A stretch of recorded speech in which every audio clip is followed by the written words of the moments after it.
आप सुन रहे हैं श्री रामचरितमानस का बालकांड भाग 18। उस हरी माया ने रास्ते में 100 योजन का एक नगर रचा। उस नगर की बाती बाती की रचनाएं लक्ष्मी निवास भगवान विष्णु के नगर से भी अधिक सुंदर थी। उस नगर में ऐसे सुंदर नर नारी बसते थे मानो बहुत से कामदेव और उसकी स्त्री रत ही मनुष्य शरीर धारण किए हुए हो।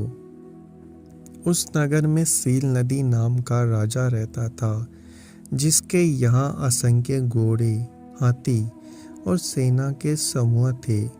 उसका वैभव और विलास 100 इंद्रों के समान था और वह तेज रूप, बल और नीति का गर्व था। उसके विश्व मोहिनी नाम की एक रूपवती कन्या थी, जिसके रूप को देखकर लक्ष्मी जी भी मोहित हो जाए। यह सब गुणों की खान भगवान की ही माया थी। उसकी शोभा का वर्णन कैसे किया जा सकता है। वह राजकुमारी स्वयंवर करना चाहती थी। इससे वहां अगणित राजा आए हुए थे। खिलवाड़ी मुनि नारद जी उस नगर में गए और नगर वासियों से उन्होंने सब हाल पूछा। सब समाचार सुनकर वे राजा के महल में आए। राजा ने पूजा करके मुनि को आसन पर बिठाया। फिर राजा ने राजकुमारी को लाकर नारद जी को दिखाया और पूछा कि हे नाथ, आप अपने हृदय में विचार कर इसके सब गुण दोष कहिए। उसके रूप को देखकर मुनि वैराग्य भूल गए और बड़ी देर तक उसकी ओर देखते ही रह गए। उसके लक्षण देखकर मुनि अपने आप को भी भूल गए और हृदय में हर्षित हुए, पर प्रकट रूप में उन लक्षणों को नहीं कहा। लक्ष्मण को सुनकर वे मन में कहने लगे कि जो इसे ब्याहेगा वह अमर हो जाएगा और रणभूमि में कोई उसे जीत ना सकेगा। यह सील निधि की कन्या जिसकी वरेगी, सब चर अचर जीव उसकी सेवा करेंगे। सब लक्षणों को सुनकर और विचार कर मुनि ने अपने हृदय में रख लिया और राजा से कुछ अपनी ओर से बनाकर कह दिया। राजा से लड़की के सुलक्षण कहकर नारद जी चल दिए, पर उनके मन में यह चिंता थी, मैं जाकर सोच विचार कर अब वही उपाय करूं जिससे यह कन्या मुझे ही भरे। इस समय जब तब से तो कुछ हो ही नहीं सकता। हे विधाता, मुझे यह कन्या किस तरह मिलेगी। इस समय तो बड़ी भारी शोभा और विशाल रूप चाहिए, जिसे देखकर राजकुमारी मुझ पर रीझ जाए। तब जयमाल मेरे गले में डाल दे। एक काम करूं कि भगवान से सुंदरता मांगू, पर भाई उनके पास जाने में तो बहुत देर हो जाएगी। किंतु श्री हरि के समान मेरा हितु भी कोई नहीं है, इसलिए इस समय वे ही मेरे सहायक है। उस समय नारद जी ने भगवान की बहुत प्रकार से विनती की। तब लीला में कृपालु प्रभु वही प्रकट हो गए। स्वामी को देखकर नारद जी के नेत्र शीतल हो गए और वे मन ही मन में बड़े हर्षित हुए कि अब तो काम बन ही जाएगा। नारद जी बहुत दीन होकर सब कथा कह सुनाई और प्रार्थना की कि कृपा कीजिए और कृपा करके मेरे सहायक बनिए। हे प्रभु, आप अपना रूप मुझको दीजिए और किसी प्रकार मैं उस राजकन्या को नहीं पा सकता। हे नाथ, जिस तरह मेरा हित हो आप वही शीघ्र कीजिए। मैं आपका दास हूँ। अपनी माया का विशाल बल देखकर दीन दयालु भगवान मन ही मन हंसकर बोले, हे नारद जी, सुनो, जिस प्रकार आपका परम हित होगा हम वही करेंगे, दूसरा कुछ नहीं। हमारा वचन असत्य नहीं होता। हे योगी मुनि सुनिए, रोग से व्याकुल रोगी कुपथ्य मांगे तो वैद्य उसे नहीं देता। इसी प्रकार मैंने भी तुम्हारा हित करने की ठानी है। ऐसा कहकर भगवान अंतर ध्यान हो गए। भगवान की माया के वशीभूत हुए मुनि ऐसे मूढ़ हो गए कि वे भगवान की अगूढ़ वाणी को भी ना समझ सके। ऋषि राज नारद जी तुरंत वहां गए जहाँ स्वयंवर की भूमि बनाई गई थी। राजा लोग खूब सज धज कर समाज सहित अपने अपने आसन पर बैठे थे। मुनि नारद मन ही मन प्रसन्न हो रहे थे कि मेरा रूप बड़ा सुंदर है, मुझे छोड़ कन्या भूलकर भी दूसरे को ना वरेगी। कृपा निदान भगवान ने मुनि के कल्याण के लिए उन्हें ऐसा कुरूप बना दिया जिसका वर्णन नहीं हो सकता। पर यह चरित्र कोई भी नहीं जान सका। सबने उन्हें नारद ही जानकर प्रणाम किया। वहाँ 2 शिवजी के गण भी थे। वे सब वेद जानते थे और ब्राह्मण का वेश बनाकर सारी लीला देखते फिरते थे। वे भी बड़े मोजी थे। नारद जी अपने हृदय में रूप का बड़ा अभिमान लेकर जिस समाज में जाकर बैठे थे, ये शिवजी के दोनों गण भी वही बैठ गए। ब्राह्मण के वेश में होने के कारण उनकी इस चाल को कोई न जान सका। वे नारद जी की को सुनकर व्यंग्य करके कहने लगे, भगवान ने इनको अच्छी सुंदरता दी है, इनकी शोभा देखकर राजकुमारी रीझ ही हो जाएगी और श्री हरि जानकर इन्हीं को खास तौर से वरेगी। नारद मुनि को मोह हो रहा था क्योंकि उनका मन दूसरे की हाथ में था। शिवजी के गण बहुत प्रसन्न हो रहे, हंसने लगे। यद्यपि मुनि उनकी अटपटी बातें सुन रहे थे, पर बुद्धि भ्रम में सनी हुई होने के कारण वे बातें उनकी समझ में नहीं आती थी। उनकी बातों को वे अपनी प्रशंसा समझ रहे थे। इस विशेष चरित्र को किसी ने नहीं जाना। केवल राजकन्या ने नारद जी का रूप देखा। उनका बंदर का सा मुंह और भयंकर शरीर देखते ही कन्या के हृदय में क्रोध उत्पन्न हो गया। तब राजकुमारी सखियों को साथ लेकर इस तरह चली मानो राजहंसिनी चल रही है। वह अपने कमल जैसे हाथों में जयमाला लिए सब राजाओं को देखते हुए घूमने लगी। जिस ओर नारद जी फूले बैठे थे उस ओर उसने भूलकर भी नहीं ताका। नारद मुनि बार बार उचकते और छटपटाते हैं। उनकी दशा देखकर शिवजी के गण मुस्कुराते हैं। कृपालु भगवान भी राजा का शरीर धारण कर बाहर जा पहुँचे। राजकुमारी ने हर्षित होकर उनके गले में जयमाला डाल दी। लक्ष्मी निवास भगवान दुल्हन को ले गए। सारी राजमंडली निराश हो गई। मोह के कारण मुनि की बुद्धि नष्ट हो गई थी।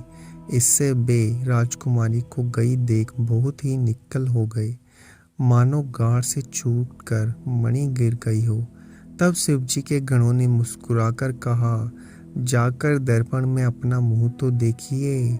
ऐसा कहकर वे दोनों बहुत व्यथित होकर भागे। मुनि ने जल में जाकर अपना मुंह देखा। अपना रूप देखकर उसका क्रोध बहुत बढ़ गया। उन्होंने शिवजी के उन गणों को अत्यंत कठोर शाप दिया, तुम दोनों कपटी और पापी जाकर राक्षस हो जाओ। तुमने हमारी हंसी की, उसका फल चखो। अब फिर किसी मुनि की हंसी मत करना। मुनि ने फिर जल में देखा तो उन्हें अपना असली रूप प्राप्त हो गया। तब भी उन्हें संतोष नहीं हुआ। उनके होठ फड़क रहे थे और मन में क्रोध भरा था। तुरंत ही वे भगवान कमलापति के पास चले। मन में सोचते जाते थे, जाकर या तो शाप दूंगा या प्राण दे दूंगा। उन्होंने जगत में मेरी हंसी कराई। दैत्यों के शत्रु भगवान हरि उन्हें बीच रास्ते में ही मिल गई।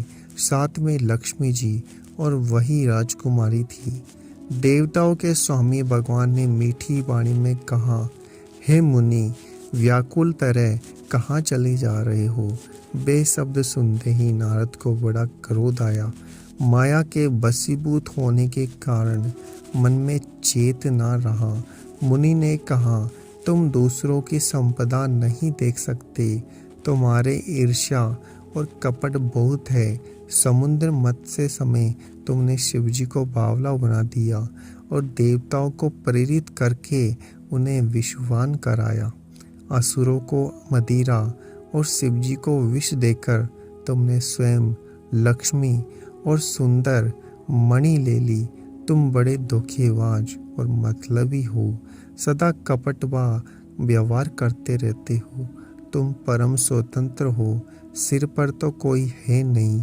इससे सब जो मन को पाता है वही करते हो। भले को बुरा, बुरे को भला कर देते हो। हृदय में हर्ष विषाद कुछ भी नहीं लाते। सबको ठग ठग कर परख गए हो और अत्यंत निडर हो गए हो। इसी से मन में सदा उत्साह रहता है। शुभ अशुभ कर्म में तुम्हें बाधा नहीं देते। अब तक तुमको किसी ने ठीक नहीं किया था, अब कि तुमने अच्छे घर पहना दिए हैं। अतः अपने किराए के अपने जो भी किए फल का अवश्य पाओगे। जिस शरीर को धारण करके तुमने मुझे ठगा है, तुम भी वही शरीर धारण करो। यह मेरा शाप है। तुमने हमारा रूप बंदर का सा बना दिया। इससे बंदर ही तुम्हारी सहायता करेंगे। मैं जिस स्त्री को चाहता था उससे मेरा वियोग कराकर तुमने मेरा बड़ा अहित किया है। इससे तुम भी स्त्री के वियोग में दुखी होंगे। शाप को सिर पर चढ़ाकर हृदय में हर्षित होते हुए प्रभु ने नारद जी से बहुत विनती की और कृपा निदान भगवान ने अपनी माया की प्रबलता खींच ली। जब भगवान ने अपनी माया को हटा दिया तब वहाँ न लक्ष्मी ही रह गई न राजकुमारी ही। तब मुनि ने अत्यंत भयभीत होकर श्री हरि के चरण पकड़ लिए और कहा, हे शरणागत के दुखों को हरने वाले, मेरी रक्षा कीजिए। हे कृपालु, मेरा शाप मिथ्या हो जाए। तब तीनों पर दया करने वाले भगवान ने कहा, वह सब मेरी ही इच्छा से हुआ है। मुनि ने कहा, मैंने आपको अनेक खोटे वचन कहे हैं, मेरे शाप कैसे मिटेंगे? भगवान ने कहा, जाकर शंकर जी के सतनाम का जाप करो, इससे हृदय में सुख शांति होगी। शिव जी के समान मुझे कोई प्रिय नहीं है, इस विश्वास को भूलकर भी ना छोड़ना। हे मुनि, शिव जी जिस पर कृपा नहीं करते वह मेरी भक्ति नहीं पाता। हृदय में ऐसा निश्चय करके जाकर पृथ्वी पर विचरो। अब मेरी माया तुम्हारे निकट नहीं आवेगी।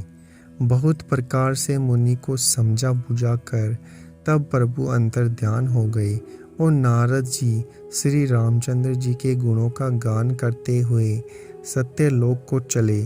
शिव जी के गणों ने जब मुनि को मोह रहित और मन में बहुत प्रसन्न होकर मार्ग में जाते हुए देखा तब वे अत्यंत व्यथित होकर नारद जी के पास आए और उनके चरण पकड़कर दीन वचन बोले, हे मुनिराज, हम ब्राह्मण नहीं हैं, शिव जी के गण हैं। हमने बड़ा अपराध किया जिसका फल हमने पा लिया। हे कृपालु, अब शाप दूर करने की कृपा कीजिए। दीनों पर दया करने वाले नारद जी ने कहा, तुम दोनों जाकर राक्षस हो जाओ। तुम्हें महान ऐश्वर्य, तेज और बल की प्राप्ति हो।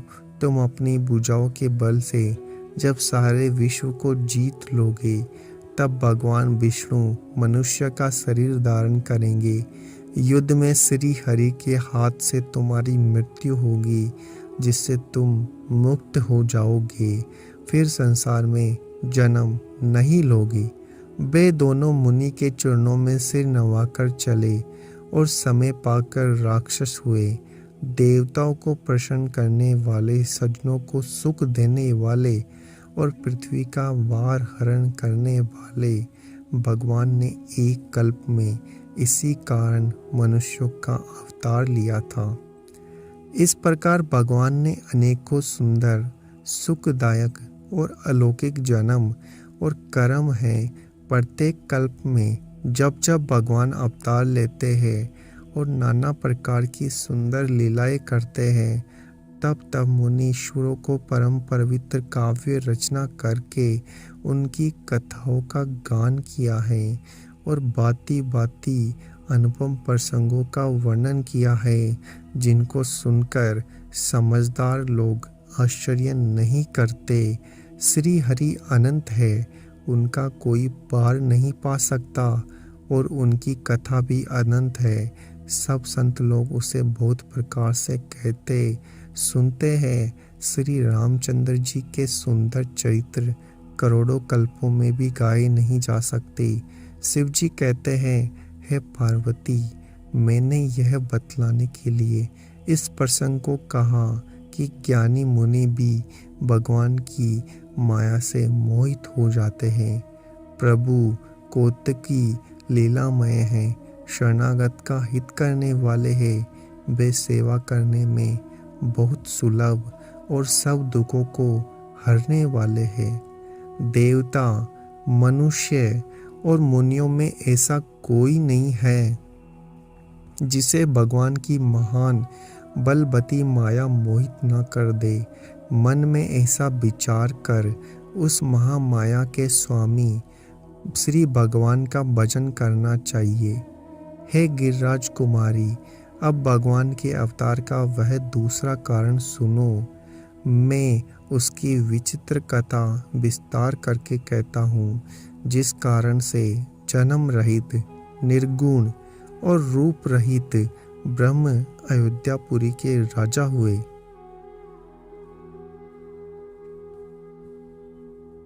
अगर आपको हमारी यह कथा अच्छी लग रही है तो चैनल को सब्सक्राइब कीजिए, वीडियो को लाइक और शेयर करना ना भूलिए। आप सुन रहे हैं श्री रामचरितमानस का बालकांड भाग 18।